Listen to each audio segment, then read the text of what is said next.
ಕರ್ನಾಡಿನ ಸಮಸ್ತ ವೀಕ್ಷಕರಿಗೆ ಕಾಮಧೇನು ಅಕಾಡೆಮಿ ನಮಸ್ತೆ. ಆತ್ಮೀಯ ಸ್ನೇಹಿತರೆ, ನಾವು ಇಂದಿನ ತರಗತಿಯಲ್ಲಿ ಅಥವಾ ಇಂದಿನ ಸಂಚಿಕೆಯಲ್ಲಿ ಇ ಕೋರ್ಟ್ಸ್ ಸರ್ವಿಸನ್ನು ಅಥವಾ ಇ ಕೋರ್ಟ್ಸ್ ವೆಬ್ಸೈಟನ್ನು ವಕೀಲರು ಅಥವಾ ಲಾ ವಿದ್ಯಾರ್ಥಿಗಳು ಅಥವಾ ಪಕ್ಷಗಾರರು ಯಾವ ರೀತಿಯಾಗಿ ಅದನ್ನು ಕೇಸ್ ಸ್ಟೇಟಸನ್ನು ನಿಮ್ಮ ಪ್ರಕರಣಕ್ಕೆ ಸಂಬಂಧಪಟ್ಟಂತೆ ಯಾವ ರೀತಿಯಾಗಿ ಪ್ರಕರಣದ ಸ್ಥಿತಿಯನ್ನು ಮುಂದಿನ ದಿನಾಂಕಗಳಿರ್ಬೋದು ಅಥವಾ ಯಾವ ಸ್ಟೇಜಲ್ಲಿದೆ ಎಂಬುದನ್ನು ನೀವು ಯಾವ ರೀತಿಯಾಗಿ ಚೆಕ್ ಮಾಡ್ಬೋದು ಅನ್ನೋದನ್ನು ಇಂದಿನ ತರಗತಿಯಲ್ಲಿ ಸಂಪೂರ್ಣ ತಿಳಿಸ್ಕೊಡ್ತೀನಿ. ಒನ್ ಬೈ ಒನ್ ನೋಡ್ಕೊಂಡು ಬರೋಣ.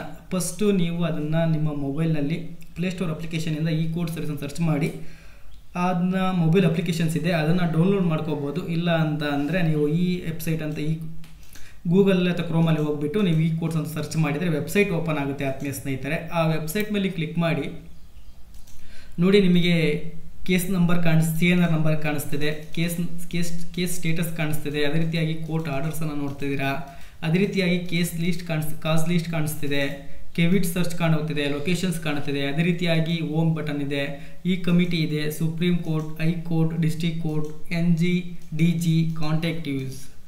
ಫಸ್ಟ್ ಒನ್ನಲ್ಲಿ ನಿಮಗೆ ಎಂಟರ್ 16 ಡಿಜಿಟಲ್ CNR ನಂಬರ್ ಅಂತ ಹೇಳಿದ್ದಾರೆ. ಅದಕ್ಕಿಂತ ಮುಂಚೆ ನಿಮಗೆ ಇ ಕೋರ್ಟ್ ಸರ್ವಿಸ್ ಅಂದರೆ ಏನಂತ ಗೊತ್ತಾಗಬೇಕು ಆತ್ಮೀಯ ಸ್ನೇಹಿತರೆ.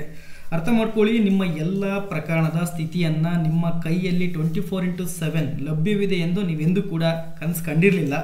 ಆದರೆ ಇತ್ತೀಚಿನ ದಿನಮಾನಗಳಲ್ಲಿ ಎಲ್ಲ ಕಡೆಯೂ ಕೂಡ ಡಿಜಿಟಲ್ ಯುಗ ಇರೋದ್ರಿಂದ ಮಾನ್ಯ ಸರ್ವೋಚ್ಚ ನ್ಯಾಯಾಲಯವು ಇ ಕೋರ್ಟ್ಸ್ ಸೇವೆಗಳ ಮೊಬೈಲ್ ಅಪ್ಲಿಕೇಶನನ್ನು ಬಿಡುಗಡೆ ಮಾಡಿದೆ. ಇಂದು ಎಲ್ಲರ ಕನಸು ಕೂಡ ನನಸಾಗಿದೆ. ಯಾಕೆಂದರೆ ಇಂದಿನ ದಿನಮಾನಗಳಲ್ಲಿ ನಾವು ಪ್ರಕರಣದ ಯಾವುದೇ ಒಂದು ಸ್ಥಿತಿಯನ್ನು ನೋಡಬೇಕಾದ್ರೆ ನೀವು ನ್ಯಾಯಾಲಯಕ್ಕೆ ಹೋಗಿ ಅಪ್ಲಿಕೇಶನ್ಸನ್ನು ಹಾಕಿಬಿಟ್ಟು ಅಥವಾ ನ್ಯಾಯಾಲಯ ವಿಚಾರಣೆ ಇರುವಂಥ ದಿನಾಂಕದಿಂದ ಅಥವಾ ಸುನಾವಣೆ ಇರುವ ದಿನಾಂಕದಂದು ನೀವು ನ್ಯಾಯಾಲಯಕ್ಕೆ ಹೋಗಿದ್ರೆ ಮಾತ್ರ ಗೊತ್ತಾಗ್ತಿತ್ತು ಆ ಪ್ರಕರಣದ ವಸ್ತುಸ್ಥಿತಿ ಏನಾಗಿದೆ ಅಂತ ಹೇಳ್ಬಿಟ್ಟು ಆತ್ಮೀಯ ಸ್ನೇಹಿತರೆ. ಆದರೆ ಇಂದಿನ ದಿನಮಾನದಲ್ಲಿ ಈ ಅಪ್ಲಿಕೇಶನ್ಸ್ ಅಥವಾ ಇ ಕೋರ್ಟ್ ಸೇವೆಗಳು ಅಥವಾ ಮೊಬೈಲ್ ಅಪ್ಲಿಕೇಶನ್ ಇರೋದ್ರಿಂದ ನೀವು ಈಸಿ ವೇಯಲ್ಲಿ 24/7 ಯಾವಾಗ ಬೇಕಾದರೂ ನಿಮ್ಮ ಯಾವುದೇ ಪ್ರಕರಣಕ್ಕೆ ಸಂಬಂಧಪಟ್ಟಂತೆ ಆ ಪ್ರಕರಣದಲ್ಲಿ ಏನೇನು ಆಗಿದೆ ಎಲ್ಲವನ್ನು ಕೂಡ ಒನ್ ಬೈ ಒನ್ ತಿಳ್ಕೊಂಡು ಬರೋಣ. ಇಂದಿನ ತರಗತಿಯಲ್ಲಿ ನಾನು ಅದನ್ನು ತಿಳಿಸ್ಕೊಡ್ತೀನಿ ಈಸಿಯಾಗಿ. ಲಾ ಸ್ಟೂಡೆಂಟ್ಸ್ ಇರ್ಬೋದು, ವಕೀಲರು ಇರ್ಬೋದು, ಸಾಮಾನ್ಯ ಜನರು ಕೂಡ ಈ ಆ್ಯಪನ್ನು ಯೂಸ್ ಮಾಡ್ಬೋದು. ನಿಮ್ಮ ಪ್ರಕರಣಗಳಿಗೆ ಸಂಬಂಧಪಟ್ಟಂತೆ ಯಾವ ತಾರೀಕು ಮುಂದಿನ ಡೇಟ್ ಇದೆ ಅಥವಾ ಹಿಯರಿಂಗ್ ಇದೆ ಅನ್ನೋದನ್ನು ನೀವು ನಿಮ್ಮ ಮೊಬೈಲ್ನಲ್ಲೇ ನೋಡ್ಬೋದಾಗಿದೆ. ಅದನ್ನು ಯಾವ ಥರ ಅಂತ ನಾನು ತಿಳಿಸ್ಕೊಡ್ತೀನಿ ಆತ್ಮೀಯ ಸ್ನೇಹಿತರೆ. ನೋಡಿ, ಸಂಬಂಧಪಟ್ಟಂಥ ನ್ಯಾಯಾಲಯಕ್ಕೆ ಸಂಕೀರ್ಣವಾಗಿ ಭೌತಿಕವಾಗಿ ಹೋಗೋವಂಥ ಅವಶ್ಯಕತೆ ಇರೋದಿಲ್ಲ. ಇದರಿಂದ ಒಂದು ಬೆನಿಫಿಟ್ ಆದರೆ ಈಗ ಯಾರು ಬೇಕಾದರೂ ತಮ್ಮ ಮೊಬೈಲ್ ಫೋನ್ನ ಮೂಲಕ ಪ್ರಕರಣದ ಸ್ಥಿತಿ ಇರ್ಬೋದು, ನ್ಯಾಯಾಲಯದ ಆದೇಶಗಳಿರ್ಬೋದು, ವ್ಯಾಜ್ಯ ಇರ್ಬೋದು ಮತ್ತು ವ್ಯಾಜ್ಯ ಪಟ್ಟಿಯನ್ನು ವೀಕ್ಷಿಸಬಹುದಾಗಿದೆ. ಅದೇ ರೀತಿಯಾಗಿ ಈ ಸಮಿತಿ ಎಂಬುದು ಭಾರತದ ಮಾನ್ಯ ಸರ್ವೋಚ್ಚ ನ್ಯಾಯಾಲಯವು ಏನು ದಾವೆದಾರರು ಇರ್ಬೋದು, ವಕೀಲರು ಇರ್ಬೋದು, ಕಾನೂನು ಇರ್ಬೋದು, ಅದೇ ರೀತಿಯಾಗಿ ಸಂಸ್ಥೆಗಳು, ಪೊಲೀಸ್, ಸರ್ಕಾರಿ ಏಜೆನ್ಸಿಗಳು ಮತ್ತು ಇತರೆ ಸಾಂಸ್ಥಿಕ ದಾವೆದಾರರು ಅನುಕೂಲಕ್ಕಾಗಿ ಇ ಕೋರ್ಟ್ ಸರ್ವಿಸ್ ಹೆಸರಿನಲ್ಲಿ ಮೊಬೈಲ್ ಅಪ್ಲಿಕೇಶನ್ ಬಿಡುಗಡೆ ಮಾಡಿದೆ. ಕ್ಲಿಯರಾಗಿ ಅರ್ಥ ಆಗಿದೆ ಅಂತ ನಾನು ಭಾವಿಸ್ತೇನೆ.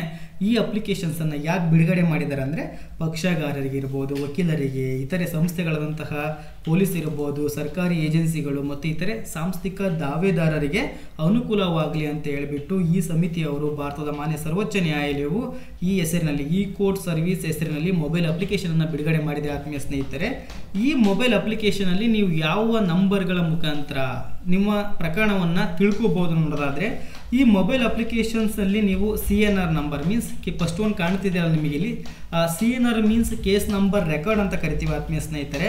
ಆ ನಂಬರಿನ ಮುಖಾಂತರ ನೀವು ಪ್ರಕರಣವನ್ನು ಸ್ಥಿತಿಯನ್ನು ತಿಳ್ಕೊಬೋದಾಗಿದೆ. ಅದೇ ರೀತಿಯಾಗಿ ಪ್ರಕರಣದ ಸಂಖ್ಯೆ ನಿಮ್ಮಲ್ಲಿ ಎಕ್ಸಾಂಪಲ್ CC ನಂಬರ್ 290/2017 ಅಂತ ನಿಮಗೇನಾದರೂ ನಿಮ್ಮ ಲಾಯರ್ ಹೇಳಿದರೆ, ನಿಮ್ಮ ಪ್ರಕರಣಕ್ಕೆ ಸಂಬಂಧಪಟ್ಟಂತೆ ನಿಮ್ಮ ಕೇಸ್ ನಂಬರನ್ನು ನಿಮ್ಮ ಲಾಯರ್ ನಿಮಗೆ ತಿಳಿಸ್ಕೊಟ್ಟಿದ್ರೆ ಅಂಥ ಸಂದರ್ಭದಲ್ಲಿ ಕೂಡ ನೀವು ಆ ನಂಬರನ್ನು ಎಂಟ್ರಿ ಮಾಡಿಬಿಟ್ಟು ಆ ಕೇಸ್ ಸ್ಟೇಟಸನ್ನು ತಿಳಿಬೋದಾಗಿದೆ. ಅದನ್ನು ನಾನು ತಿಳಿಸ್ಕೊಡ್ತೀನಿ. ಆಮೇಲೆ ತದನಂತರ ಈಗಾಗಲೇ CNR ನಂಬರ್ ಮುಖಾಂತರ ನೀವು ಕೇಸನ್ನು ಚೆಕ್ ಮಾಡ್ಬೋದಾಗಿದೆ. ಅದೇ ರೀತಿಯಾಗಿ ಪ್ರಕರಣದ ಸಂಖ್ಯೆ ಇದ್ದರೂ ಕೂಡ ನಿಮ್ಮ ಪ್ರಕರಣದ ಸ್ಥಿತಿಯನ್ನು ತಿಳಿಬೋದಾಗಿದೆ. ಅದೇ ರೀತಿಯಾಗಿ ಫೈಲಿಂಗ್ ಸಂಖ್ಯೆ ಇದ್ದರೆ ಮತ್ತು ಪಕ್ಷಗಾರರ ಹೆಸರು, ನಿಮ್ಮ ಹೆಸರನ್ನು ಕೂಡ ಬರೆದ್ರೆ ಕೇಸನ್ನು ತಿಳಿಬೋದಾಗಿದೆ. ಅದೇ ರೀತಿಯಾಗಿ FIR ನಂಬರ್ ಇದ್ದರೂ ಕೂಡ ಅದರ ಮುಖಾಂತರ ನಿಮ್ಮ ಪ್ರಕರಣದ ಸ್ಥಿತಿಯನ್ನು ತಿಳಿಬೋದಾಗಿದೆ ನ್ಯಾಯಾಲಯದಲ್ಲಿರುವಂಥ. ಅದೇ ರೀತಿಯಾಗಿ ವಕೀಲರ ವಿವರಗಳು, ನೀವು ಕೊಟ್ಟಿರುವಂತಹ ವಕೀಲರ ಹೆಸರು ಕೂಡ ನಿಮಗೆ ನೆನಪಿದ್ರೆ ಅಲ್ಲೊಂದು ಅವ್ರ ಇನ್ಸಿಲ್ ಇರ್ತವೆ, ಅವ್ರ ಇನ್ಸಿಲನ್ನು ಹಾಕಿದರೆ ನೀವು ಸಂಪೂರ್ಣ ವಿವರವನ್ನು ಪಡಿಬೋದಾಗಿದೆ. ಅದೇ ರೀತಿಯಾಗಿ ಇತರೆ ಕಾಯ್ದೆಗಳಿರ್ಬೋದು, ಪ್ರಕರಣದ ಪ್ರಕಾರವನ್ನು ಬಳಸಿಕೊಂಡು ಪ್ರಕರಣದ ಸ್ಥಿತಿಯನ್ನು ಹುಡುಕುವ ಸೌಲಭ್ಯವನ್ನು ಒದಗಿಸ್ತದೆ ಅಂತ ಹೇಳ್ಬಿಟ್ಟು ಆತ್ಮೀಯ ಸ್ನೇಹಿತರೆ. ಈ ಕೋರ್ಸ್ ಮೊಬೈಲ್ ಅಪ್ಲಿಕೇಶನ್ಸ್ ಮೂಲಕ ನೀವು ಪ್ರಕರಣದ ಇತಿಹಾಸ ಇದರಿಂದ ಏನನ್ನು ತಿಳಿಬೋದು ಅಂತ ನೋಡೋದಾದರೆ, ಈ ಕೋರ್ಸ್ ಮೊಬೈಲ್ ಅಪ್ಲಿಕೇಶನ್ಸ್ ಮೂಲಕ ನೀವು ಪ್ರಕರಣದ ಇತಿಹಾಸವನ್ನು ನೋಡ್ಬೋದಾಗಿದೆ. ಅದೇ ರೀತಿಯಾಗಿ ಪ್ರಕರಣದ ಡೈರಿ, ವ್ಯಾಜ್ಯಪಟ್ಟಿ, ಪ್ರಕರಣದ ವರ್ಗಾವಣೆ ವಿವರಗಳನ್ನು, ಆದೇಶ ಮತ್ತು ತೀರ್ಪನ್ನು ಸಹ ಉಚಿತವಾಗಿ ವೀಕ್ಷಿಸಬಹುದಾಗಿದೆ. ಇದನ್ನು ಯಾವ ರೀತಿಯಾಗಿ ಡೌನ್ಲೋಡ್ ಮಾಡ್ಕೋಬೇಕಂತ ನೋಡೋದಾದರೆ, ಆ್ಯಂಡ್ರಾಯ್ಡ್ ಫೋನ್ಗಳಲ್ಲಿನ ಯಾವುದೇ ಅಪ್ಲಿಕೇಶನ್ಸ್ ತರಹ ಇದನ್ನು ಗೂಗಲ್ ಪ್ಲೇಸ್ಟೋರ್ನಿಂದ ಡೌನ್ಲೋಡ್ ಮಾಡ್ಬೋದಾಗಿದೆ. ಇನ್ನು ಐಫೋನಲ್ಲಾದರೆ ಐಪ್ಯಾಡ್ ಸಾಧನಗಳಿಗಾಗಿ ಆಪಲ್ ಆ್ಯಪ್ ಸ್ಟೋರ್ನಿಂದ ಡೌನ್ಲೋಡ್ ಮಾಡ್ಬೋದಾಗಿದೆ ಆತ್ಮೀಯ ಸ್ನೇಹಿತರೆ. ಅದು ಗೊತ್ತಿಲ್ಲ ಅಂದರೆ ನಿಮಗೆ ಅಧಿಕೃತವಾಗಿ ಈ ಸಮಿತಿ ವೆಬ್ಸೈಟ್ ಅಂತೇಳಿ ಸರ್ಚ್ ಮಾಡಿಬಿಟ್ರೆ ನೀವು ಅದರಲ್ಲಿ ಒದಗಿಸಲಾದಂತಹ ಡೌನ್ಲೋಡ್ ಲಿಂಕ್ನಿಂದ ಸಹ ನೀವು ಡೌನ್ಲೋಡ್ ಮಾಡ್ಬೋದಾಗಿದೆ. ಇಷ್ಟು ನಿಮಗೆ ಅರ್ಥ ಆಗಿದೆ ಅಂತ ನಾನು ಭಾವಿಸ್ತೇನೆ. ಮುಂದುವರೆದು ನೋಡೋದಾದರೆ, ಇದು ಎಷ್ಟು ಲ್ಯಾಂಗ್ವೇಜಲ್ಲಿ ಇದೆ ಸರ್, ನಾವು ಇದನ್ನು ಯಾವ್ಯಾವ ಲ್ಯಾಂಗ್ವೇಜಲ್ಲಿ ನಾವು ಇದನ್ನು ಆ್ಯಪನ್ನು ಬಳಸ್ಬೋದು, ಕನ್ನಡದಲ್ಲಿ ಇದೆಯಾ? ಖಂಡಿತ ಕನ್ನಡದಲ್ಲೂ ಕೂಡ ಇದನ್ನು ಕಲ್ಪಿಸಿಕೊಟ್ಟಿದ್ದಾರೆ. ಇದು ಪ್ರಸ್ತುತವಾಗಿ 6 ಭಾಷೆಗಳಲ್ಲಿ ಅಥವಾ 6 ಲ್ಯಾಂಗ್ವೇಜ್ಗಳಲ್ಲಿ ನಾವು ಈ ಆ್ಯಪನ್ನು ಅಥವಾ ಈ ವೆಬ್ಸೈಟನ್ನು ಯೂಸ್ ಮಾಡ್ಬೋದಾಗಿದೆ ಆತ್ಮೀಯ ಸ್ನೇಹಿತರೆ. ಹಿಂದಿ, ಮರಾಠಿ, ತಮಿಳು, ಕನ್ನಡ, ಗುಜರಾತ್, ತೆಲುಗು, ಇಂಗ್ಲೀಷ್ ಇಷ್ಟು ಭಾಷೆಯಲ್ಲಿ ನಾವು ಇದನ್ನು ವೆಬ್ಸೈಟನ್ನು ಅಥವಾ ಅಪ್ಲಿಕೇಶನ್ಸನ್ನು ಯೂಸ್ ಮಾಡ್ಬೋದಾಗಿದೆ ಆತ್ಮೀಯ ಸ್ನೇಹಿತರೆ. ನೋಡಿ, ಒಂದೊಂದಾಗಿ ನೋಡ್ಕೊಂಡು ಬರೋಣ. ನಾನು ಇಲ್ಲಿ CNR ನಂಬರ್ ಬಗ್ಗೆ ನಮಗೆ ಗೊತ್ತಿಲ್ಲ. CNR ನಂಬರ್ ಎಲ್ಲಿ ಸಿಗುತ್ತೆ ಅಂತ ನಾನು ತಿಳಿಸ್ಕೊಡ್ತೀನಿ ನಿಮಗೆ. ನೋಡಿ, ಸೆಕೆಂಡ್ ಆಪ್ಷನ್ ಮೇಲೆ ಕ್ಲಿಕ್ ಮಾಡಿ. ಫಸ್ಟು ನೀವು ಸೆಲೆಕ್ಟ್ ಮಾಡಬೇಕಾಗಿರೋದು ನಿಮ್ಮ ಸ್ಟೇಟನ್ನು ಸೆಲೆಕ್ಟ್ ಮಾಡಿ, ಕರ್ನಾಟಕ ಅಂತ ಮಾಡ್ತೀರಾ. ತದನಂತರ ನಿಮ್ಮ ಡಿಸ್ಟಿಕ್, ಯಾವ ಡಿಸ್ಟಿಕ್ಕಲ್ಲಿ ಕೇಸ್ ನಡೀತಿದೆಯಲ್ವಾ ಆ ಡಿಸ್ಟಿಕ್ಕನ್ನು ಸೆಲೆಕ್ಟ್ ಮಾಡ್ತೀರಾ. ತದನಂತರ ಸೆಲೆಕ್ಟ್ ಕೋರ್ಟ್ ಕಾಂಪ್ಲೆಕ್ಸ್, ಯಾವ ಕೋರ್ಟ್ ಕಾಂಪ್ಲೆಕ್ಸಲ್ಲಿ ನಿಮ್ಮ ಕೋರ್ಟ್ ಇದೆ, ಪ್ರಕರಣ ನಡೀತಿದೆ ನೋಡೋದಾದರೆ, ಎಕ್ಸಾಂಪಲ್ ನಾನು ದಾವಣಗೆರೆ ತೊಗೊಂಡಿದ್ದೀನಿ, ಅದರಲ್ಲಿ ಚನ್ನಗಿರಿ ಕೊಡ್ತಿದ್ದೀನಿ. ನೋಡಿ, ಫಸ್ಟು ಸ್ಟೇಟ್ ಕೊಟ್ರಿ, ನಮ್ಮದು ರಾಜ್ಯ ಕರ್ನಾಟಕ ಇದೆ. ತದನಂತರ ಸೆಕೆಂಡ್ ಒಂದು ನಿಮ್ಮ ಡಿಸ್ಟಿಕ್ ಮೀನ್ಸ್ ನಿಮ್ಮ ಜಿಲ್ಲೆಯನ್ನು ನಮೂದಿಸ್ತೀರಾ. ತದನಂತರ ನಿಮ್ಮದು ಯಾವ ತಾಲೂಕು ಆ ತಾಲೂಕನ್ನು ನಮೂದಿಸ್ತೀರಾ. ತದನಂತರ ತಾಲೂಕು ಆದಮೇಲೆ ಸೆಲೆಕ್ಟ್ ಕೋರ್ಟ್ ಎಸ್ಟಾಬ್ಲಿಷ್ಮೆಂಟ್, ಅದರಲ್ಲಿ senior civil judge and JMFC Channagiri, ಪ್ರೀಲ್ civil judge and JMFC Channagiri. ಈ ಥರ ಒಂದು 2-3 ಆಪ್ಷನ್ ಇರ್ತವೆ. ನಿಮಗೆ ಪರ್ಟಿಕ್ಯುಲರಾಗಿ ಗೊತ್ತಿಲ್ಲ ಅಂದರೆ 1 by 1 ಚೆಕ್ ಮಾಡ್ಕೊಂಡು ಬನ್ನಿ. ಈಗ ನಾನು ಸೆಕೆಂಡ್ ಒಂದು ಕೊಟ್ಟಿರ್ತೀನಿ. ನೋಡಿ, ಗಮನಿಸಿ ಆತ್ಮೀಯ ಸ್ನೇಹಿತರೆ, ಕ್ಲಿಯರಾಗಿ ಕಾಣಿಸ್ತೆ ಅಂತ ನಾನು ಭಾವಿಸಿದ್ದೇನೆ. ಅದರಲ್ಲಿ ಕೇಸ್ ನಂಬರ್ ಇಲ್ಲಿ ನೋಡಿ, ಪಾರ್ಟಿ ನೇಮ್ ಮುಖಾಂತರ ನೀವು ಕೇಸನ್ನು ಸರ್ಚ್ ಮಾಡ್ಬೋದು, ಕೇಸ್ ನಂಬರ್ ಮುಖಾಂತರ ನೀವು ಕೇಸನ್ನು ಸರ್ಚ್ ಮಾಡ್ಬೋದು, filing number, advocate, FIR number, acts, case type ಇವೆಲ್ಲ ಮುಖಾಂತರ ಕೂಡ ನಿಮ್ಮ ಪ್ರಕರಣದ ವಸ್ತುಸ್ಥಿತಿಯನ್ನು ತಿಳಿಬೋದು. ನಾನೀಗ ಕೇಸ್ ನಂಬರ್ ಅಂತ ತಗೊಳ್ತೀನಿ, 2ನೇ ತಗೊಳ್ತಿದ್ದೀನಿ. ನೋಡಿ, ಸೆಲೆಕ್ಟ್ ಕೇಸ್ ಟೈಪ್, ನೀವು ನಿಮ್ಮ ವಕೀಲರನ್ನು ಕೇಳಬೇಕಾಗ್ತದೆ. ನಿಮ್ಮ ವಕೀಲರು ಕೊಟ್ಟಿರ್ತಾರೆ, ಅವ್ರು ಬರೀ ನಂಬರ್ ಹೇಳಿದರೆ ಆಗೋದಿಲ್ಲ. ಅದು CCನೋ, ಕೆವಿಟ, COAನ, COPನ ಅಥವಾ COS ಅಥವಾ CR ಈ ಥರ ಅಬ್ಸರ್ವೇಷನ್ಸ್ ಅಂತ ಇರ್ತವೆ, ಲೀಗಲ್ ಅಬ್ಸರ್ವೇಷನ್ಸ್. ಅದು ಲಾಯರಿಗೆ ಮಾತ್ರ ಗೊತ್ತಾಗ್ತದೆ. ಆದರೆ ನಿಮಗೆ ಸಿಂಪಲ್ಲಾಗಿ ಸ್ವಲ್ಪ ಎಜುಕೇಟೆಡ್ ಪರ್ಸನ್ಸ್ ಇದ್ದರೆ ಅವ ನಿಮಗೆ CC ಅಂತ ಹೇಳಿಬಿಟ್ರೆ ಕ್ರಿಮಿನಲ್ ಕೇಸ್ ಅಂತ ಕೊಡ್ತಾ ಇದ್ದೀನಿ ನಾನು. ನೋಡಿ, ಕೇಸ್ ನಂಬರ್ ಬಂದುಬಿಟ್ಟು 290. ಯಾವ ಇಯರಲ್ಲಿ ಆಗೈತೆ ಕೇಸ್ ನಡೆದಿರೋದು, ಫೈಲಿಂಗ್ ಆಗಿರೋದು ಅಂದರೆ 2017. ಆತ್ಮೀಯ ಸ್ನೇಹಿತರೆ, ಇಷ್ಟನ್ನು ನಮೂದಿಸ್ತೀರಾ. ತದನಂತರ ಅಲ್ಲೊಂದು ಕ್ಯಾಪ್ಚರ್ ಕೊಟ್ಟಿದ್ದಾರೆ, ಆ ಕ್ಯಾಪ್ಚರನ್ನು ಎಂಟ್ರಿ ಮಾಡಬೇಕಾಗ್ತದೆ.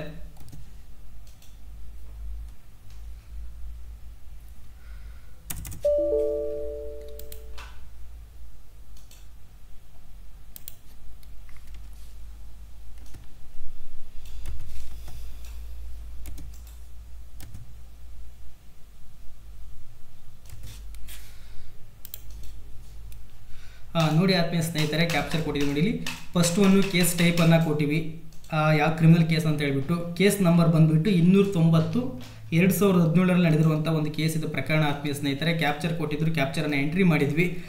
Total number of establishment in court complex 1, total number of cases 1, pre civil judge and JMFC Channagiri. ಅರ್ಥ ಮಾಡ್ಕೊಳ್ಳಿ, ಇಲ್ಲಿ ಸೀರಿಯಲ್ ನಂಬರ್ ಇದೆ, ಕೇಸ್ ಟೈಪ್ ಇದೆ, ಪೆಟಿಷನರ್ ನೇಮು ವರ್ಸಸ್ ರೆಸ್ಪಾಂಡೆಂಟು ಯಾರ್ಯಾರಿದ್ದಾರೆ, ಪ್ರತಿವಾದಿ ಯಾರಿದ್ದಾರೆ, ವಾದಿ ಯಾರಿದ್ದಾರೆ ಅಂತ ಹೇಳ್ಬಿಟ್ಟು ಆತ್ಮೀಯ ಸ್ನೇಹಿತರೆ. ಇಲ್ಲಿ ನೋಡಿ, ವ್ಯೂ ಕೇಸ್ ಒಂದು ನೋಡಿದೆ, ಕೇಸ್ ನಂಬರ್ ನಾನು ಎಂಟ್ರಿ ಮಾಡಿದ್ನ ಅದಿದೆ. ಇದು ಸ್ಟೇಟ್ ಬೈ ಚನ್ನಗಿರಿ PS ವಿರುದ್ಧ ಶಿವರುದ್ರಪ್ಪ ಅಂತ ಹೇಳ್ಬಿಟ್ಟು ಅದನ್ನು ವ್ಯೂ ಮಾಡೋಣ ಆತ್ಮೀಯ ಸ್ನೇಹಿತರೆ. ಈ ರೀತಿ ವ್ಯೂ ಮಾಡಬೇಕಾಗ್ತದೆ ನೀವು.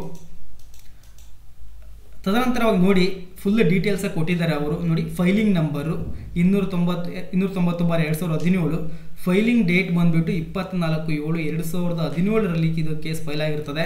ಅದೇ ರೀತಿಯಾಗಿ registration number filing number same ಆಗಿರ್ತದೆ 290/2017 ಆಗಿರ್ತದೆ.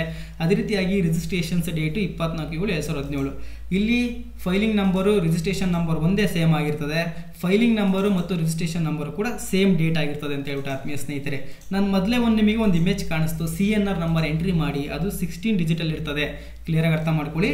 ಮೊದಲನೇ ನಂಬರಲ್ಲಿ ನಿಮಗೆ ಫಸ್ಟ್ ಇಮೇಜಲ್ಲಿ ಕಾಣಿಸಿದ್ದು ನಿಮಗೆ ಕೇಸಲ್ಲಿ CNR ನಂಬರನ್ನು ಎಂಟ್ರಿ ಮಾಡಿಬಿಟ್ಟು ನೀವು ಡೈರೆಕ್ಟಾಗಿ ಇದನ್ನು ಯಾವುದನ್ನು ಕೂಡ ಸರ್ಚ್ ಮಾಡ್ದೇ ಇಷ್ಟು ನಂಬರ್ ಇದ್ದರೆ ಕ್ಲಿಯರಾಗಿ ಕಾಣಿಸ್ತದೆ ಅಂತ ನಾನು ಭಾವಿಸಿದ್ದೇನೆ. KADG 220005772017 ಇದು ಟೋಟಲ್ ಆಗಿ 16 ಸಂಖ್ಯೆಗಳನ್ನು ಒಳಗೊಂಡಿದೆ ಆತ್ಮೀಯ ಸ್ನೇಹಿತರೆ. ತುಂಬ ಇಂಪಾರ್ಟೆಂಟು. ಇಷ್ಟು ಸಂಖ್ಯೆಗಳು ನೆನಪಿದ್ರೆ ನಿಮಗೆ ಯಾವುದೇ ರೀತಿಯಾಗಿ ನಿಮಗೆ ಗೊಂದಲವಿಲ್ಲದೇ, ಯಾವ ಥರ ಟೈಪ್ ಇಲ್ಲದೇ, ಯಾವುದೇ ಇಯರನ್ನು ಮೆನ್ಷನ್ ಮಾಡಿದರೆ ಇಷ್ಟು ನಂಬರ್ ಇದ್ದರೆ ನೀವು ಡೈರೆಕ್ಟಾಗಿ ನಿಮ್ಮ ಕೇಸನ್ನು ವ್ಯೂ ಮಾಡ್ಬೋದಾಗಿದೆ ಅಥವಾ ವೀಕ್ಷಣೆ ಮಾಡ್ಬೋದಾಗಿದೆ ಅಂತ ಹೇಳ್ಬಿಟ್ಟು ಆತ್ಮೀಯ ಸ್ನೇಹಿತರೆ. ಅಲ್ಲಿ ಕ್ಲಿಯರಾಗಿ ಮೆನ್ಷನ್ ಮಾಡಿದ್ದಾರೆ, note the CNR number for the future reference. ನಿಮ್ಮ ಮುಂದಿನ ದಿನಮಾನಗಳಲ್ಲಿ ತುಂಬ ಮಹತ್ವದಾಗಿದೆ ಅಂತ ಹೇಳ್ಬಿಟ್ಟು. ಮೀನ್ಸ್ KA ಅಂದರೆ ಕರ್ನಾಟಕ ಅಂತ ಹೇಳ್ಬಿಟ್ಟು, DG ಅಂತ ಹೇಳ್ಬಿಟ್ಟು ದಾವಣಗೆರೆ ಅಂತ ಹೇಳ್ಬಿಟ್ಟು ಆ ಪ್ರಕರಣಕ್ಕೆ ಸಂಬಂಧಪಟ್ಟಂತೆ ಆ ನ್ಯಾಯಾಲಯಕ್ಕೊಂದೆರಡು ಈ ಕೇಸ್ ನಂಬರ್ ಇರ್ತವೆ. ಅದೇ ಥರನೇ ಯಾವ ಇಯರಲ್ಲಿ ಕೇಸ್ ಫೈಲ್ ಆಯಿತು ಕೇಸ್ ನಂಬರು, ಅದೇ ಥರ ಒಂದು ರಿಸ್ಟ್ರಿಕ್ಷನ್ಸ್ ಇರ್ತದೆ. ಇದನ್ನು ಅವ್ರದ್ದೇ ಆದ ವೇಯಲ್ಲಿ ಒಂದು ಕೋಡನ್ನು ರೆಪ್ರೆಸೆಂಟ್ ಮಾಡಿದ್ದಾರೆ ಆತ್ಮೀಯ ಸ್ನೇಹಿತರವರು. KA ಮೀನ್ಸ್ ಕರ್ನಾಟಕ, ಬೇರೆ ಸ್ಟೇಟ್ ಇದ್ದರೆ ಆ ಬೇರೆ ಸ್ಟೇಟರ ಹೆಸರನ್ನು ರೆಪ್ರೆಸೆಂಟ್ ಮಾಡ್ತಾರೆ ಇಲ್ಲಿ.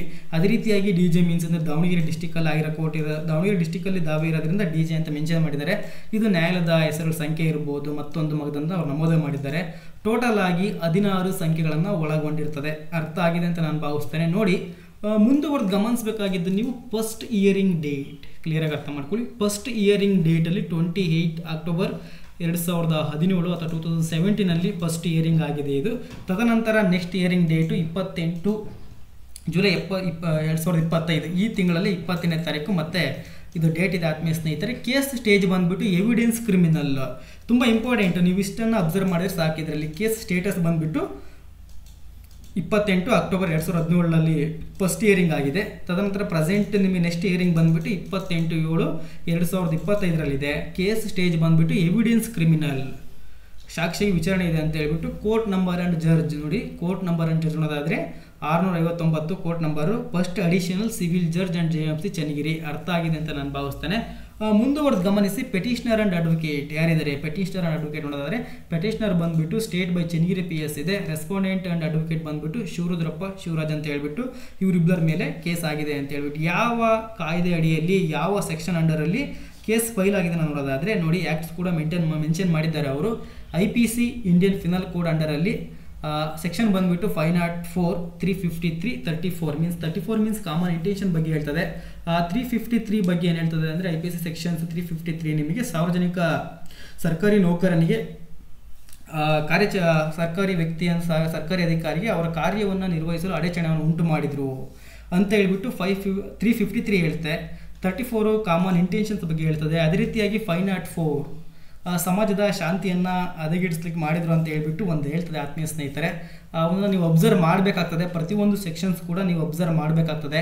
ಅದೇ ರೀತಿಯಾಗಿ FIR ಡೀಟೇಲ್ಸನ್ನು ನೋಡಿ. ಪೊಲೀಸ್ ಸ್ಟೇಷನ್ ಬಂದುಬಿಟ್ಟು FIR ಲಾರ್ಜ್ ಆಗಿರೋದು ಎಲ್ಲಿ ಅಂದರೆ ಚನ್ನಗಿರಿ ಪೊಲೀಸಲ್ಲಿ ಇದೊಂದು ಕಂಪ್ಲೇಂಟ್ ಆಗಿರುವಂಥ ಒಂದು ಪ್ರಕರಣ. FIR ನಂಬರು 72 ಯಾವ ವರ್ಷ ಅಂದರೆ 2017 ದಾಖಲಾಗಿರುವಂಥ ಪ್ರಕರಣ ಅಂತ ಹೇಳ್ಬಿಟ್ಟು ಆತ್ಮೀಯ ಸ್ನೇಹಿತರೆ. ಇನ್ನು ಮುಂದುವರೆದು ಗಮನಿಸಿ, ಕೇಸ್ ಹಿಸ್ಟ್ರಿಯನ್ನು ನೋಡೋದಾದರೆ judge, business, on date, hearing date, purpose of hearing, ಯಾವ್ಯಾವ ದಿನಾಂಕದಂದು ಏನೇನು ನಡೆದಿದೆ, ಅವತ್ತು ನ್ಯಾಯಾಲಯದಲ್ಲಿ ಪಾರ್ಟೀಸ್ಗಳು ಸಂಬಂಧಪಟ್ಟಂತೆ ಏನೇನು ವಿಚಾರಣೆಯನ್ನು ಮಾಡಿದ್ದಾರೆ, ಸಮನ್ಸ್ ಆಗಿದೆಯೋ ಅಥವಾ ಅಬ್ಜೆಕ್ಷನ್ಸ್ ಆಗಿದೆಯೋ, ಇಯರಿಂಗ್ ಆಗಿದೆಯೋ, ಎವಿಡೆನ್ಸ್ ಕರೆದಿದ್ದಾರೋ ಎಂಬುದನ್ನು ಪ್ರತಿಯೊಂದನ್ನು ಕೂಡ ನೀವು ವ್ಯೂ ಮಾಡ್ಬೋದಾಗಿದೆ ಆತ್ಮೀಯ ಸ್ನೇಹಿತರೆ. ಅರ್ಥ ಆಗಿದೆ ಅಂತ ನಾನು ಭಾವಿಸ್ತೇನೆ. ನೋಡಿ, ಫಸ್ಟಲ್ಲಿ ಏನು ಮಾಡಿದ್ದಾರೆ, ಸಮನ್ಸನ್ನು ಇಶ್ಯೂ ಮಾಡಿದ್ದಾರೆ. ಕ್ಲಿಯರಾಗಿ ಅರ್ಥ ಮಾಡ್ಕೊಳ್ಳಿ, ಅರ್ಥ ಆಗ್ತದೆ ನಿಮಗೆ. ನೋಡಿ, ರೀಇಶ್ಯೂಸ್ ಅಸೆಸ್ ಆ್ಯಂಡ್ ಅಕ್ಯೂಸರ್ ನಂಬರ್ 1 and 2ಗೆ ಸಮನ್ಸನ್ನು ಇಶ್ಯೂಸ್ ಮಾಡಿದ್ದಾರೆ ಅಂತ ಹೇಳ್ಬಿಟ್ಟು ಈ ರೀತಿ ಸಿಂಪಲಾಗಿ ಕೊಡ್ತಾ ಹೋಗ್ತಾರೆ. ನಿಮಗೆ ಸಮಸ್ಯೆ ಏನಿಲ್ಲ ಆತ್ಮೀಯ ಸ್ನೇಹಿತರೆ, ಗೊತ್ತಾಗ್ತದೆ ನಿಮಗೆ. ಅದೇ ರೀತಿಯಾಗಿ ಮುಂದುವರೆದು ಗಮನಿಸಿ, ಪ್ರೆಸೆಂಟ್ ಏನಿದೆ ನೋಡೋಣ. ನೋಡಿ, ಇವರು ಇದೇ ತಿಂಗಳು 21ನೇ ತಾರೀಕು 7ನೇ ತಿಂಗಳು 25ರಂದು ಕೋರ್ಟಿಗೆ ಹಾಜರಾಗಿದ್ದಾರೆ. A2 ಪ್ರೆಸೆಂಟ್ ಇದ್ದಾರೆ. Reissues WS2 charge sheet witness 11 mentioned in the previous date call on evidence criminal. ಎವಿಡೆನ್ಸನ್ನು ಕರೆದಿದ್ದಾರೆ ಆತ್ಮೀಯ ಸ್ನೇಹಿತರೆ. ಮುಂದಿನ ವಿಚಾರಣೆಗೆ ಯಾವ ದಿನಾಂಕದಂದು ಅಂದರೆ 28/7/2025 ಅಂತ ಹೇಳ್ಬಿಟ್ಟು. ಈ ರೀತಿಯಾಗಿ ನೀವು ವೀಕ್ಷಣೆ ಮಾಡ್ಬೋದಾಗಿದೆ. ಕ್ಲಿಯರಾಗಿ ಅರ್ಥ ಆಗಿದೆ ಅಂತ ನಾನು ಭಾವಿಸ್ತೇನೆ ಆತ್ಮೀಯ ಸ್ನೇಹಿತರೆ. ಮುಂದುವರೆದು ಗಮನಿಸಿ, ಇನ್ನು ಇಂಟ್ರಿಮ್ ಆರ್ಡರ್ಸ್ ಸಂಬಂಧಪಟ್ಟಂತೆ ಯಾರ್ಯಾರು ಬಂದಿದ್ರು, ಅವರೆಲ್ಲ ಏನನ್ನ ಡೆಪಾಸಿಷನ್ ಕೊಟ್ಟಿದ್ದಾರೆ, ಪ್ರತಿಯೊಂದು ಹೇಳಿಕೆ ಕೂಡ ಮೆನ್ಷನ್ ಮಾಡಿರ್ತಾರೆ ಅಲ್ಲಿ, ಅದನ್ನು ಕೂಡ ನೀವು ನೋಡ್ಬೋದಾಗಿದೆ. ಬೈ ಮಿಸ್ ಆಗಿ ಕೇಸು ಟ್ರಾನ್ಸ್ಫರ್ ಆಗಿದ್ರೆ case transfer details with in establishment JMCಗೆ ಅದಕ್ಕೆ ಒಂದು ಅಧಿಕಾರ ವ್ಯಾಪ್ತಿ ಇದ್ದರೆ JMC ಸೆಕೆಂಡ್ ಕ್ಲಾಸಿಗೆ ಅದಕ್ಕೊಂದು ಅಧಿಕಾರ ವ್ಯಾಪ್ತಿ ಇರ್ತದೆ. ಹಂಗಾಗಿ ಆ ಅಧಿಕಾರ ವ್ಯಾಪ್ತಿಯನ್ನು ಮೀರಿ ಆ ಪ್ರಕರಣ ದಾಖಲಾಗಿದ್ದರೆ ಅಂಥ ಸಂದರ್ಭದಲ್ಲಿ ಆ ಕೇಸನ್ನು ಇನ್ನೊಂದು ನ್ಯಾಯಾಲಯಕ್ಕೆ ವರ್ಗಾವಣೆ ಮಾಡ್ತಾರೆ ಆತ್ಮೀಯ ಸ್ನೇಹಿತರೆ. ಆ ವರ್ಗಾವಣೆ ಮಾಡಿರೋದು ಬಂದ್ಬಿಟ್ಟು ನೋಡಿ, ಇದನ್ನು ಕೇಸ್ ನಂಬರ್ ರಿಜಿಸ್ಟ್ರೇಷನ್ ನಂಬರ್ ಬಂದುಬಿಟ್ಟು ಕೇಸ್ ನಂಬರ್ 290/2017. ಈ ಕೇಸನ್ನು ಟ್ರಾನ್ಸ್ಫರ್ ಮಾಡಿದ್ದಾರೆ ನೋಡಿ 31/7/2017 ಇದನ್ನು ವರ್ಗಾವಣೆ ಮಾಡಿದ್ದಾರೆ. ಎಲ್ಲಿಗೆ ಮಾಡಿದ್ದಾರೆ? 251 pre RL civil judge and JMC Channagiri ಈ ಕೋರ್ಟಿಗೆ ವರ್ಗಾವಣೆ ಮಾಡಿದ್ದಾರೆ ಅಂತ ಹೇಳ್ಬಿಟ್ಟು ಆತ್ಮೀಯ ಸ್ನೇಹಿತರೆ. ಅರ್ಥ ಆಗಿದೆ ಅಂತ ನಾನು ಭಾವಿಸ್ತೇನೆ. ಇಷ್ಟು ನಿಮಗೆ ಇದರಲ್ಲಿ ಇನ್ನು ಮುಂದೆ ಏನು ಹೇಳಿದೆ ಅನ್ನೋದಾದರೆ ಫೈಲಿಂಗ್ ನಂಬರ್, ಇವೆಲ್ಲ ನಂಬರನ್ನು ನೀವು ಮೆನ್ಷನ್ ಮಾಡಿದರೆ ಈಸಿಗೆ ತೊಗೊಂಡು ಹೋಗ್ಬೋದು ಅಂತ ಹೇಳ್ಬಿಟ್ಟು.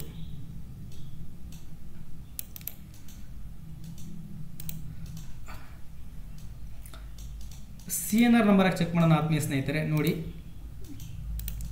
CNR ನಂಬರ್ ಹಾಕಿದ್ದೀನಿ. ಈಗ ಅಲ್ಲಿ ಕಾಪಿ ಮಾಡ್ಕೊಂಡ್ಬಿಟ್ಟು ಆ ಕೇಸಲ್ಲಿ ಆ ಪ್ರಕರಣದಲ್ಲಿ ಕೊಟ್ಟಿರುವಂತಹ CNR ನಂಬರನ್ನು ನಾನು ಕಾಪಿ ಮಾಡಿದ್ದೀನಿ. ಈ ಕಾಪಿ ಮಾಡಿಬಿಟ್ಟು ಅಲ್ಲಿ ಕೆಲವೊಂದು ಕ್ಯಾಪ್ಚರ್ ಕೊಟ್ಟಿದ್ದಾರೆ, ಆ ಕ್ಯಾಪ್ಚರನ್ನು ಎಂಟ್ರಿ ಮಾಡ್ತಾ ಇದ್ದೀನಿ.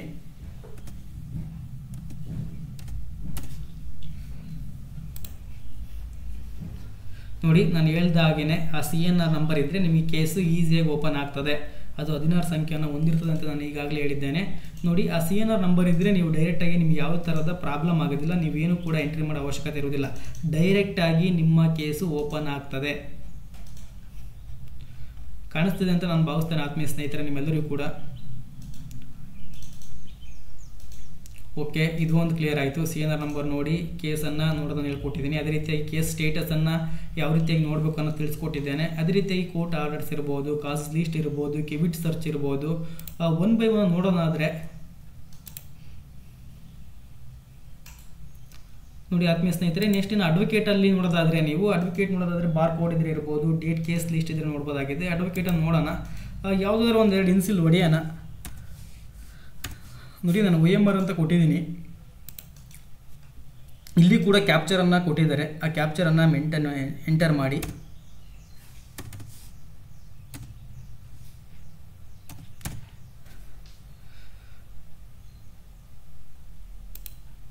ಪೆಂಡಿಂಗ್ ಇರೋ ಕೇಸ್ ನೋಡೋಣ. ನೋಡಿ ಇದರಲ್ಲಿ ನೀವು ಪೆಂಡಿಂಗು, ಡಿಸ್ಪೋಸ್ಡ್, ಪೆಂಡಿಂಗ್ ಇರೋ ಕೇಸ್ಗಳನ್ನ ಪ್ರೆಸೆಂಟ್ ಆಗಿ ಚಾಲ್ತಿರೋ ಕೇಸ್ಗಳನ್ನು ಕೂಡ ನೋಡ್ಬೋದಾಗಿದೆ. ಡಿಸ್ಪೋಸ್ ಆಲ್ರೆಡಿ ಕೇಸ್ ಮುಗ್ದಿರೋವಂಥ ಪ್ರಕರಣಗಳು ಕೂಡ ನೋಡ್ಬೋದಾಗಿದೆ. ಎರಡನ್ನೂ ಕೂಡ ನೋಡ್ಬೇಕಂತ ಅಂದರೆ ನೀವು ಬೋತ್ ಅಂತ ಕೊಟ್ಟರೆ ನೀವು ಎರಡು ಕೇಸನ್ನು ಕೂಡ ಪೆಂಡಿಂಗ್ ಇರೋವು ಮತ್ತು ಡಿಸ್ಪೋಸ್ ಆಗಿರೋ ಕೂಡ ನಿಮಗೆ ಕ್ಲಿಯರಾಗಿ ಕಾಣುತ್ತವೆ.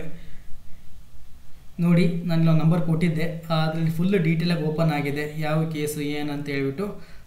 ಇದು ಕೂಡ ಕ್ಲಿಯರ್ ಆಗಿದೆ ಆತ್ಮೀಯ ಸ್ನೇಹಿತರೆ ನಿಮಗೆ. ಇದರಲ್ಲಿ ಕೂಡ ಸಮಸ್ಯೆ ಏನೂ ಇಲ್ಲ. ಅದೇ ರೀತಿಯಾಗಿ ಮುಂದುವರೆದು ಗಮನಿಸಿ, FIR ನಂಬರ್ ಹಾಕಿ ಯಾವ ರೀತಿಯಾಗಿ ನಾವು ಕೇಸನ್ನು ಪ್ರಕರಣ ತಿಳ್ಕೊಂಡು ನೋಡೋಣ. ವೆಯ್ಟ್ ಮಾಡಿ, ಸರ್ವರ್ ಬ್ಯುಸಿ ಇದೆ.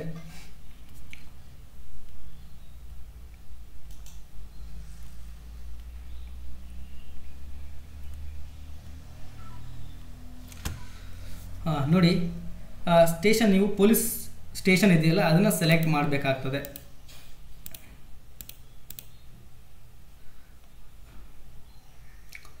ಪೊಲೀಸ್ ಸ್ಟೇಷನನ್ನು ಸೆಲೆಕ್ಟ್ ಮಾಡಬೇಕಾಗ್ತದೆ ಫಸ್ಟ್ ಒನ್ ನೀವು.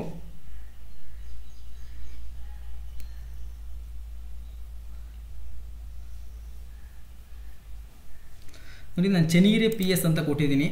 ಆ FIR ನಂಬರ್ ಬಂದುಬಿಟ್ಟು 72. ಯಾವ ವರ್ಷ ಅಂದರೆ 2017ರಲ್ಲಿ ಆಗಿರುವಂಥ ಒಂದು ಪ್ರಕರಣ ಕೊಟ್ಟಿದ್ದೀನಿ. ಡಿಸ್ಪೋಸರ್ ಬೇಕು ಬಂದಿಂಗ್ ಇದೆ. ಮತ್ತು ಅದೇ ರೀತಿಯಾಗಿ ಕ್ಯಾಪ್ಚರನ್ನು ಕೊಡಬೇಕಾಗ್ತದೆ.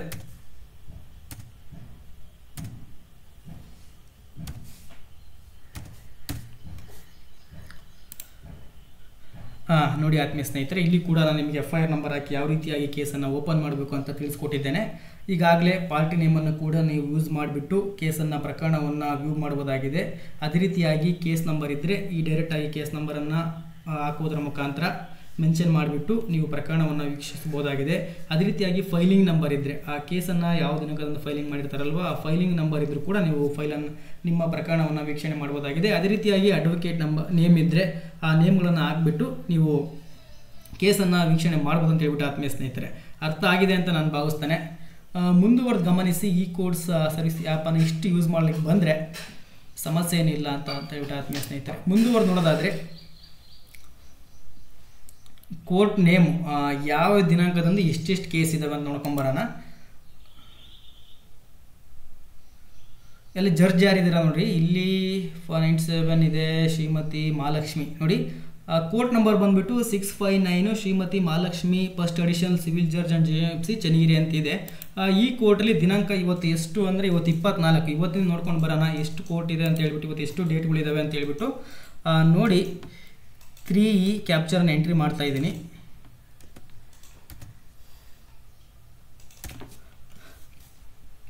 ಅದರಲ್ಲಿ ಯಾವ ಕೇಸನ್ನು ನೋಡ್ತಾ ಇದ್ದೀರಾ ನೀವು? ಕ್ರಿಮಿನಲ್ ಇದೆ. ಇದು ಎರಡು ಕೂಡ ಈ ನ್ಯಾಯಾಲಯಕ್ಕೆ ಕ್ರಿಮಿನಲ್ಲು ಮತ್ತು ಸಿವಿಲು ಎರಡೂ ಕೂಡ ಅಧಿಕಾರ ವ್ಯಾಪ್ತಿಯನ್ನು ಕೊಟ್ಟಿರೋ ಕಾಣಿಸ್ತಾ ಇದ್ದಾರೆ. ನೋಡೋಣ ಕ್ರಿಮಿನಲ್ ನೋಡೋಣ. ಈ ಕೋರ್ಟಲ್ಲಿ ಈ ನ್ಯಾಯಾಲಯಕ್ಕೆ ಸಂಬಂಧಪಟ್ಟಂತೆ ಈ ಜಡ್ಜಿಗೆ ಇವತ್ತು ಎಷ್ಟು ಕೋರ್ಟನ್ನು ಕೊಟ್ಟಿದ್ದಾರೆ ಅನ್ನೋದಾದರೆ ಇವತ್ತು ಟೋಟಲ್ ಪ್ರಕರಣ ಬಂದುಬಿಟ್ಟು ಇವರಿಗೆ ಸುಮಾರು 70 ಪ್ರಕರಣಗಳಿದ್ದಾವೆ ಆತ್ಮೀಯ ಸ್ನೇಹಿತರೆ ನೋಡಿ. ಇವತ್ತು ಇಷ್ಟು ಪ್ರಕರಣಗಳನ್ನು ಅವರು ಡೇಟ್ ಕೊಡೋದಿರ್ಬೋದು, ಎವಿಡೆನ್ಸ್ ಕ್ರಾಸ್ ಎಕ್ಸಾಮಿನೇಷನ್ಸ್ ಮಾಡೋದಿರ್ಬೋದು, ಅದೇ ರೀತಿಯಾಗಿ ಹಲವು ರೀತಿಯಾಗಿ ಅವರದೇ ಆದ ರೀತಿಯಲ್ಲಿ ವಿಚಾರಣೆಯನ್ನು ಮಾಡ್ತಾರೆ ಅಂತ ಹೇಳ್ಬಿಟ್ಟು ಆತ್ಮೀಯ ಸ್ನೇಹಿತರೆ ಅರ್ಥ ಆಗಿದೆ ಅಂತ ನಾನು ಭಾವಿಸ್ತೇನೆ. ಇಂದಿನ ತರಗತಿ ಸಂಪೂರ್ಣವಾಗಿ ನಿಮಗೆ